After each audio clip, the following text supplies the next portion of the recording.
आज आमचे शिंदेजी आणि त्यांच्या सौभाग्यवती आज इथे जगदंबा संस्थेच्या उद्घाटन प्रसंगी जो प्रसंग बघितला आणि त्यांची 6 मिनिटाची क्लिप पाहिली ती अतिशय भारावून जाणारी आणि हे जे कार्य आहे निस्वार्थीपणे कुठलाही उद्देश नाही, कुठलाही राजकारण नाही, फक्त सेवा देणे आणि भाषण सुद्धा त्यांना ज्या पद्धतीचे येत नाही त्यांनी जे समजावून सांगितलं.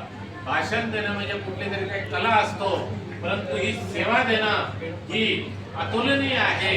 आणि ज्यांना एक मृत्यूच्या गर्तेत गेलेले वेड्याच्या रूपामध्ये पडलेल्यांना आंघोळ करून देणे, त्यांचं केस वगैरे डोक्यांचे सर्व करून देणे आणि त्यांना जीवनमान मिळवून त्यांच्या परिवारात सामील करून देणे, हे जे कार्य आहे शिंदेजीचं आणि नंदिनीजीचं अतुलनीय आहे. मी स्वतः समाजसेवक नारायण मोडे शिंदेजींना सॅल्यूट करतो आणि अशीच प्रवृत्ती सर्व नेते मंडळीत आणि लोकांमध्ये निर्माण व्हावी अशी मी ईश्वरचरणी प्रार्थना करतो आणि संदीपजीची ऊर्जा कायम राहावी त्यासाठी मी शुभेच्छा देतो.